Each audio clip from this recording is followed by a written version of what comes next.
We're going on a trip in our favorite rocket ship, zooming through the sky. What's up, guys? My name is Daniel.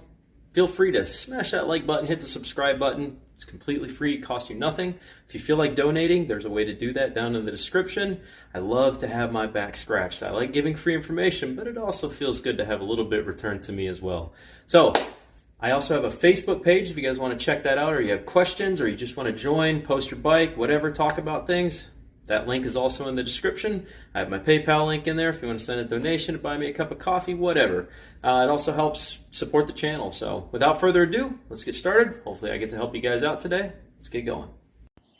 Hey, mine's looking all sexy. Redid all the front, covered the mirror holes finally. Got all that done. It's looking good. Put the rim tape on there to give her some flair. Side mirrors are now on there. Like I said, I removed the ones that were on the top up there and did the two handlebar mirrors. Mounted the phone holder now and repaired the clutch system, fixed all the scratches and repainted the side plate down there. I still have to put the new chain on there. We're waiting for that to come in, but mine is gorgeous. Tank protectors on there. She's a sexy machine now.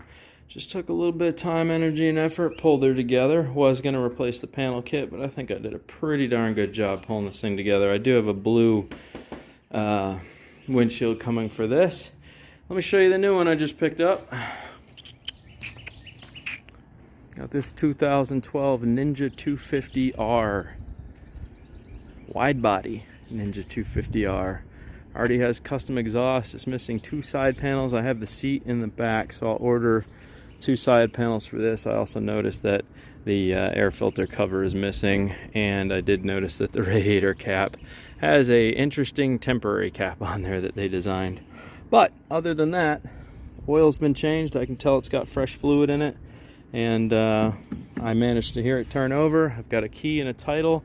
I zip tied the tank down because you couldn't find the MT10 bolts, so I just zip tied that down. So I'll have to track down some bolts for that.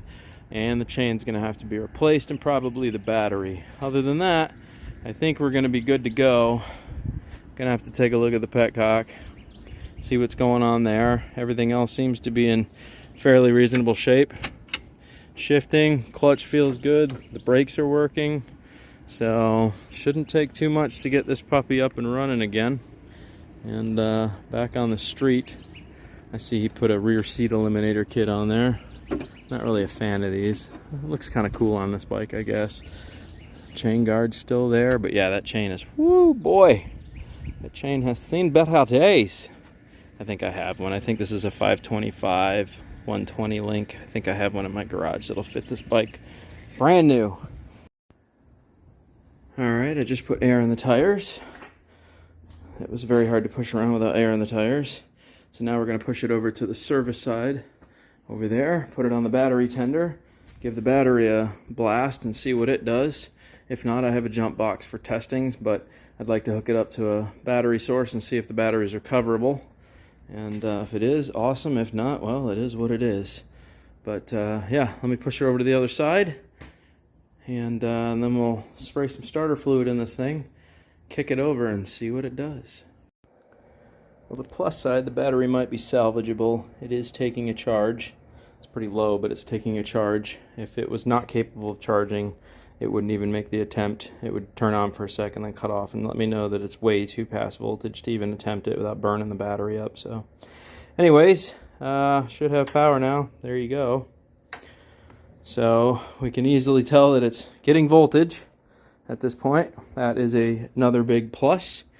So I'm going to let it sit with the battery tender for a little bit, and then I'll go get some ether and we'll give it a spray and see exactly what this old girl does. He says he worked on the carbs a while ago. I can see that somebody replaced the rear brake master cylinder and the front back brake master cylinder got replaced recently. But yeah, I don't know about the brake pads. The rotors actually feel like they're in fairly good shape.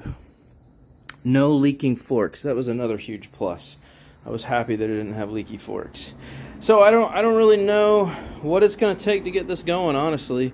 Everything seems to be in pretty fair shape with it, outside of missing a couple plastics and bolts that obviously were misplaced during servicing work and then just never coming back to the bike. But the clutch seems to be working just fine. I can feel that engaging. Front brake works fine. Rear brake, same thing. Works just fine. It's not seizing up. Shifter seems to be doing its thing. When I pull it in clutch, it's easily able to knock the gears. So I don't think it's going to take too much to get her going. I really don't. Annie already did the oil change, so I got a chain right over there for it. I believe that's the chain that it takes. If not, I've got another one over there. This one's, oh no, this one's the 525 with the master. That's the 520. So I'll have to match it up and see which one of these chains it takes. But either way, I've got a new one for this. Whichever chain it takes, I can slap it on there. So yeah, I don't think it's gonna take too much to get her going. I really don't. So it's got smells like you put fresh gas in it reasonably not too long ago. I've got more gas to put in it if I want to. Tank was easy to open, so I just zip tied it down temporarily until I get some bolts for that. And yeah, at this point, I'm just gonna wait till the battery gets a good blast, and then we'll turn it over and see what happens. So I'm gonna leave it on there for a while. Now that we've got air in the tires and stuff, I get her cranked up and it runs decent. I might just take it for a little test drive and see how it does. I suppose I can't put the seat on it yet. I got the seat on the hood. I was like, oh shit, what did I do with the seat? So I do have the seat, slaps right on there. But can't put it on because the battery's there right now, so throw that right there so it doesn't just sit out there and bake in the sun. Okay, well, I'm gonna let it sit for a while. Alrighty guys, I'm going to see if I can crank it with the power it currently has. And if it can't, then I have my jump pack already ready to go on it if necessary. I am going to activate the choke fully for the first attempted start. I left the air box in there. There's definitely fuel in the tank. So I got to make sure this is on. Yeah, it says on. Does that say primary? It does say primary. Cool. I can just activate primary if there's something wrong with the petcock. Alright, anyways, that being said, I'm going to try to start this for the first time and see what it does off the battery power. It's still not fully charged, but this charge pack should help it. I'll be very surprised if this thing cranks up after sitting for a long period of time, but the gas that's in here is definitely fresh. So, I've got the choke all the way active at this point. We're going to go ahead and turn the bike on. I'm going to turn it over and see what it does. Okay, so it's telling me it still doesn't have enough power, or the starter solenoid is just trashed. That could be the problem, is that it needs a new starter solenoid. Let's throw more power at it and see what it does.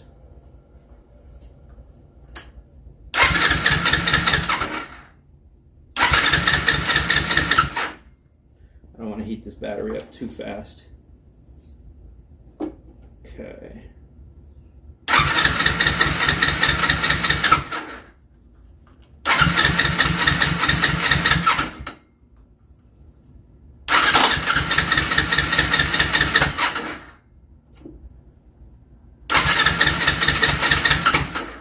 Okay.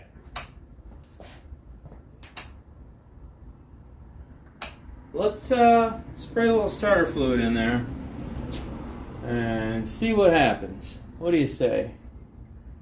Let's give it a blast. This should just pull out. If I can get it. There we go. Whew, there's a lot of crap in there. Let me open this throttle and spray a lot of this in there real quick. Okay. Now let's see what it does.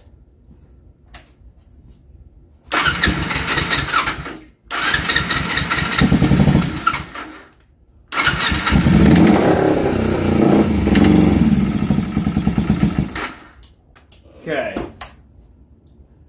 Cool.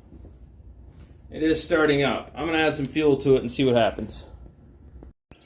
Alright, that's problematic. That was my concern. I just turned off the fuel because you can see it's leaking everywhere.